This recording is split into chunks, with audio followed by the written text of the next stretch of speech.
Either get a job or get out. I'm sick of supporting a woman like you. My husband's words hit a nerve and something inside me snapped. Why should I put up with someone like this? A man who belittles others to bask in his own superiority. I'm better off without a man like this. My name is Melissa, I'm 36 and I balance work with homemaking. I'm a freelance illustrator working from home. I've always loved art and went to art college, and after graduating, I worked at a design company. When I turned 30, I took the plunge and went independent. I wanted to express myself in the way I like, doing what I love. Back then I was single and thought I could live life on my own terms. But then I met my husband Daniel, their mutual friend, and we clicked. We decided to get married smoothly and registered a year later. Daniel's company has branches all over the country, and he travels a lot for his job as a salesman. Because he works long hours, he wanted me to be a housewife, so I temporarily paused my illustrator career. Sure, he works late and travels, so someone has to manage the home. I thought we should support each other as a married couple, though I didn't mind quitting my job. I figured I could resume my art career later while continuing my studies in the meantime. I think so. I loved him and he loved me. We trusted each other, so there was nothing to complain about. But then, life threw us a curveball. Daniel got promoted to head a new sales office, meaning no more transfers for a while. It was what is commonly known as a promotion. Being in charge meant that I would not be transferred for a while, and we could settle down in that city. Now we could finally settle in one place. We had been moving a lot and were exhausted from adapting to new places every year or so. But now we could finally settle down in one town and we were both happy about it. Before I was so busy supporting my husband that I couldn't think of anything else, but I thought things would be different from now on. Going back to work seemed within reach, but it didn't go as smoothly as I hoped. My husband was still swamped with work, handling the transition, and launching new branches. Then another issue came up. The cost of rent in our new city was higher than we expected. We could get by on my husband's salary, but just barely. And his company didn't offer housing assistance, so we had to cover it all ourselves. We wanted to save for the future, but his salary was barely covering living expenses. I considered dipping into our savings if needed, but it didn't feel secure. So I asked my husband, would it be okay if I worked too, provided I managed the house well? He looked hesitant and finally said, "Fine, but make sure you take care of the home." His choice of words fell off, but I've always supported him as a housewife. I thought he must also feel uneasy about the lifestyle changes. I decided not to dwell on it. I finally have a job I like. I was excited to go back to work after all these years. But my husband started to change, and not for the better. What's the deal with this dinner? It's roast chicken, steamed vegetables, chowder, and fruit. This food sucks. Why are you cutting corners when you're home all day? He started to nitpick the meals I prepared, something he never did before. This food is like hospital meals. It's not building up any strength. That's not true. I found some deals on ingredients, so I made a main dish and a side you like. Hearing that, he shouted, "What? Are you saying my salary is too low?" I felt stunned by his sudden outburst. Why was he twisting my words like that? His anger left me speechless. Do you have any idea how hard I work to support you? Just when I get promoted and things are looking up. Don't mess it up by doing something unnecessary. I wanted to argue back, to catch my breath and think before speaking, but I stopped myself. My husband must be going through a hard time right now. He's swamped with the stress of being the one in charge and the responsibility to protect our family. I'm sorry. I apologize. He must just be tired, I convinced myself. Still, his domineering attitude continued. Hey, are you slacking on cleaning the bathroom? Where's the shirt I was gonna wear today? At least shine my shoes. He never acted like this before we moved. What happened to him? It's like he became a different person, constantly yelling and shouting. Day by day, my distrust for him grew. Balancing housework and my job was harder than I thought. I wanted to sneak in work between house chores, but if I tried to make everything perfect to his standards, housework alone would consume my day. If I tried to meet the deadlines set by my clients, the spare moments I had for chores were nowhere near enough. I've also started working, you know? Can't you help a bit with the chores? I suggested. I apologized. It's because you're busy with your worthless job that the housework is suffering. Just quit. Don't get cocky just because you work from home. You're not even making much. And you, acting so high and mighty even though you're just a housewife. Being disparaged as just a housewife became his go-to insult. According to him, I was still a housewife, even if I was working. What twisted logic? I didn't get it. I wasn't making much, that's true, but that's because he kept disrupting me, making it impossible to increase my workload. Fed up, I minimized the chores I did for him and started prioritizing my work. And then he started looking even more visibly displeased. The rift between us continued to grow. While cleaning the room, I stumbled upon his pay stub. Though careless to leave it lying around, the pay stub was carelessly placed on the desk. I was somewhat curious and picked it up. I knew his salary, of course, but I had never seen the pay stub before. Curiosity got the best of me, and I was shocked when I looked inside. When I checked the amount on the pay stub, it was about half of what I'd been told before. What's going on? I receive monthly living expenses and rent from my husband, and the rest is his pocket money. Where is my husband getting the missing amount from?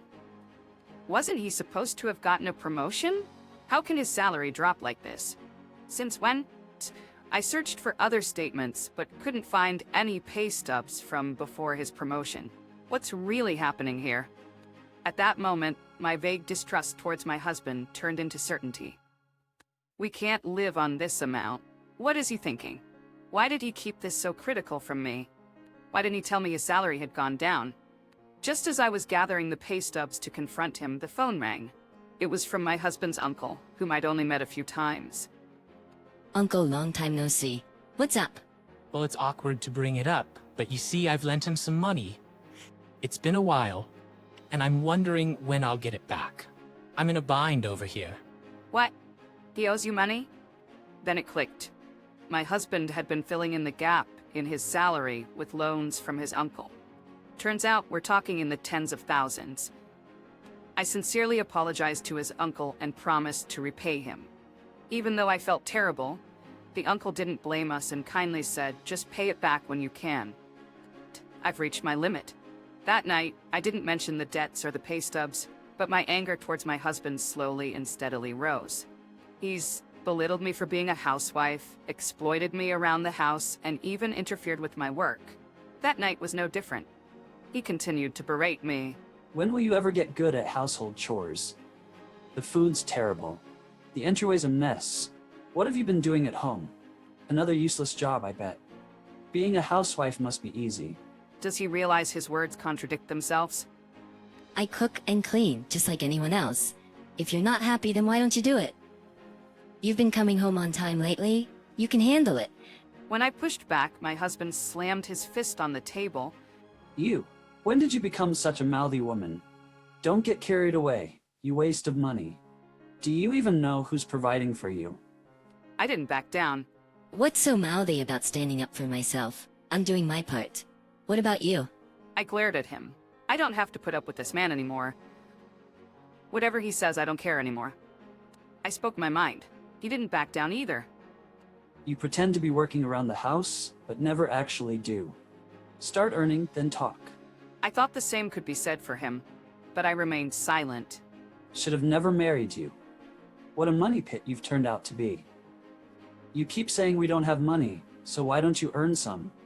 If you're not gonna work, get out. I'm tired of supporting a woman like you. He looked at me triumphantly. It sent a shiver down my spine. He must have thought I'd apologize, but I was ready. Fine, I'll leave.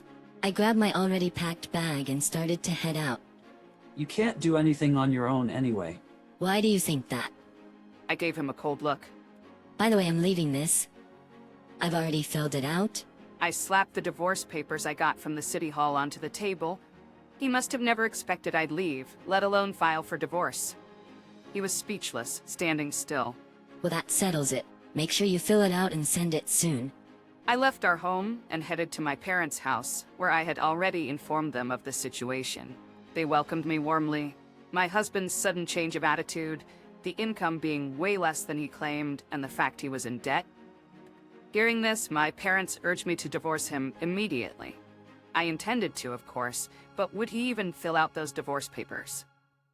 Dad said he'd introduce me to a lawyer if I couldn't get a divorce. I thanked him for his reassuring words, hoping that I could end my marriage as soon as possible. A week after I left home, my husband showed up at my parents' house. Did you fill out the divorce papers? Sorry, I asked if you filled them out. please, can you reconsider the divorce? I was a bit taken aback. He didn't seem like the arrogant man I knew. Though my parents looked at him skeptically, they agreed we should at least talk. So they invited him in. Turns out I never got promoted. His promotion was a complete lie. He was actually reassigned to a subsidiary, a kind of demotion, and that's why his salary decreased. It seems he's never been particularly good at his job. I had sensed he wasn't too competent, but I had no idea it was this bad. Apparently, his transfers and job changes had always been a result of his inability to work well, making him the office's hot potato. Now, he was stuck in an insignificant department in the subsidiary, a place from which promotions were virtually impossible, and where people often got pushed out. My husband always had high pride. I guess that's why he couldn't tell me the truth, and pretended to get a promotion. After losing his standing at work, he started to inflate his ego at home, believing he was superior because he was providing for a housewife like me. It took your absence to realize that you were earning quite a bit. Before leaving, I deliberately left a copy of my bank statement in his room. Though I earned less than he did, it was still a substantial amount to support our living. I've realized I need you. I can't even afford the rent on my own. I think we can make it work if we combine our strengths again. So let's give it another try. I want to spend my life with you. I won't make you suffer anymore. Tears formed in his eyes. Feeling completely indifferent, I brushed him off. If you can't afford the rent, then just move. You can find cheaper places if you're alone. And what about your uncle's debt? You have to pay it back, right? When I said that, his eyes widened. How did you know? He was still trying to hide his debts and start over. You just can't reason with some people. I get that you are making ends meet by borrowing from your uncle. But if we're talking about starting over, shouldn't you lay all the cards on the table? My dad chimed in after I spoke. You've been so dishonest. I can't imagine letting you have custody of our daughter anymore. What were you planning to do about the debt without telling her? My husband didn't say a word at my dad's comment. I continued pressing the issue. If you won't agree to the divorce, I'll hire a lawyer. Your abusive comments are clearly grounds for a divorce. And I have evidence, so brace yourself. My husband seemed to give in and pulled out the divorce papers from his bag. I've really messed up beyond repair. It's too late now. We're strangers. I took the divorce papers from my husband. We hardly had any shared assets, just a small amount of savings that we split. We moved out of the apartment we had lived in as a couple, and I heard he quit his job. Apparently, the rumor of our divorce spread at his already uncomfortable workplace, making it even more unbearable for him. He said he's been paying back his debt to his uncle slowly while working part-time. After the divorce, he reached out several times. I want to start over with you. Nothing's been going well since we split. I realized you were the only one on my side. Can we... I got creeped out by his constant pleas for reconciliation and changed my phone number. If he had just put his pride aside and been honest, maybe we could have understood each other as a couple. There's no way I'm forgiving his abusive behavior, and the love has long since faded. I silently walked away from him. Afterward, I resumed my career as an illustrator in earnest. I'm busy, but every day is so fulfilling. A bright future waits for the newly free me. Right now, my job feels like my lover. Who would have thought that that moment of courage and decision would change my life so much? It's my one and only life. I'll live each day to the fullest with no regret. I looked away from my computer screen and gazed out the window, thinking just that.